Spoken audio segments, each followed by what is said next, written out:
नमस्कार, मैं हूं विवेक और आप देख रहे हैं रिपब्लिक भारत की विशेष पेशकश महाराष्ट्र की विकास गाथा। इस विशेष पेशकश में हम आपको दिखाएंगे महाराष्ट्र की वो बड़ी और महत्वपूर्ण खबरें जो सिर्फ न राज्य की दिशा बदल रही बल्कि विकसित भारत के सपने को साकार करने में सहायक साबित हो रही है। तो चलिए शुरुआत करते हैं उन बड़ी खबरों से जो पिछले हफ्ते सुर्खियों में रही। देश भर में 79वां स्वतंत्रता दिवस हर्षोल्लास के साथ गर्व के साथ मनाया गया। लाल किले से लेकर आम नागरिकों ने ध्वजारोहण और सांस्कृतिक कार्यक्रम के माध्यम से अपने राष्ट्रीय गौरव का उत्साह मनाया। महाराष्ट्र में भी राजधानी मुंबई से लेकर अन्य शहरों और कस्बों तक तिरंगा फहराकर आजादी के 79वें पर्व का जश्न मनाया गया। राज्य के मुख्यमंत्री देवेंद्र फडणवीस, उप मुख्यमंत्री एकनाथ शिंदे और उप मुख्यमंत्री अजित पवार ने अलग अलग जगहों पर ध्वजारोहण कर देशवासियों को स्वतंत्रता दिवस की शुभकामनाएं।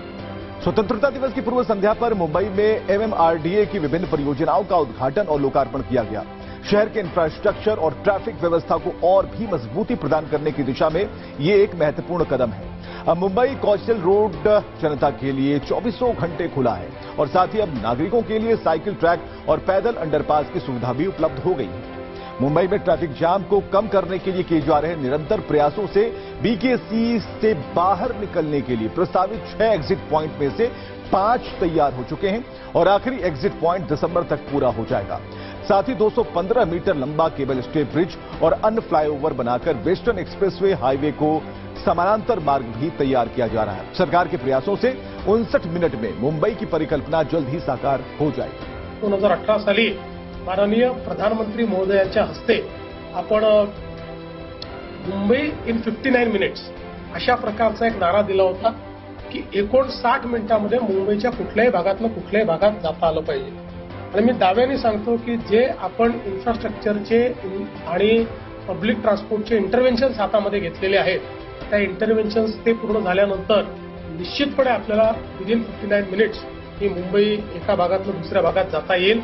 सिंगापुर की company capital land investment limited ने महाराष्ट्र सरकार के साथ एमओयू साइन किया है और इसके तहत कंपनी वर्ष 2030 तक मुंबई और पुणे में 19,200 करोड़ रुपए से अधिक का निवेश करने वाली है। इस मौके पर नवी मुंबई में सीएलआई के पहले डेटा सेंटर का उद्घाटन भी किया गया। Capital land data centre Mumbai 01 नाम से स्थापित ये डेटा सेंटर सीएलआई का भारत में पहला डेटा सेंटर है।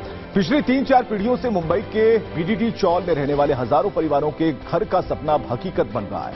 यह सिर्फ एक घर नहीं बल्कि बेहतर गुणवत्ता, आधुनिक सुविधाएं और वॉक टू वर्क की संकल्पना का उदाहरण है। मुख्यमंत्री देवेंद्र फडणवीस और दोनों उप मुख्यमंत्री एकनाथ शिंदे और अजित पवार ने बीडीडी चौल पुनर्विकास परियोजना के पहले चरण में वर्ली में तैयार 556 घरों की चाबियां लाभार्थियों को सौंप दी और इस परियोजना का अक्टूबर-नवंबर में दूसरा और दिसंबर में तीसरा चरण पूरा होगा और इसके बाद वर्ली के सभी बीडीडी चौल निवासियों को अपने अपने घर मिल जाएंगे। भारत के मुख्य न्यायाधीश वीआर गवई ने रविवार को कोल्हापुर में बॉम्बे उच्च न्यायालय की सर्किट बेंच का उद्घाटन किया और इस मौके पर महाराष्ट्र के मुख्यमंत्री देवेंद्र फडणवीस और उप मुख्यमंत्री एकनाथ शिंदे भी उपस्थित थे। हाईकोर्ट की इस नई पीठ से शुरू होने के बाद कोल्हापुर के लोगों को मुंबई तक नहीं जाना होगा और इससे न केवल कोल्हापुर बल्कि पड़ोसी जिलों सतारा, सांगली, सोलापुर, रत्नागिरी और सिंधुदुर्ग के नागरिकों को भी एक बड़ी राहत मिलने वाली है। मुख्यमंत्री देवेंद्र फडणवीस के करकमलों से सोलापुर में प्रधानमंत्री आवास योजना शहरी के तहत 1348 फ्लैट्स का वितरण किया गया।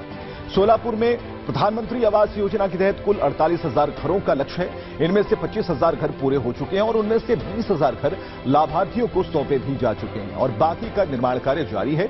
सोलापुर के किफायती और आकर्षक घर अब सोलापुर पैटर्न्स के रूप में उभर रहे हैं जो राज्य के लिए एक आदर्श मॉडल बनता जा रहा है। महाराष्ट्र के उप मुख्यमंत्री एकनाथ शिंदे ने जम्मू के विजयपुर एम्स का दौरा किया और इस दौरान उन्होंने सिंदूर महारक्तदान ब्लड डोनेशन कैंप में हिस्सा लिया।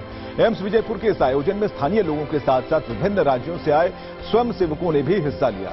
एकनाथ शिंदे ने इस अवसर पर एम्स प्रशासन की तरफ से स्वास्थ्य सेवाओं में किए जा रहे कार्यों की प्रशंसा भी की।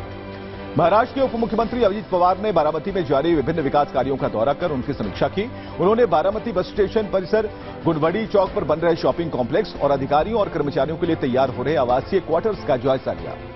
आज की विकास गाथा में हमने देखा कि कैसे महाराष्ट्र हर क्षेत्र में नई ऊर्जा के साथ आगे बढ़ रहा है। हर परियोजना, हर कदम एक समृद्ध, सशक्त और आधुनिक महाराष्ट्र की दिशा में बढ़ाया गया प्रयास है।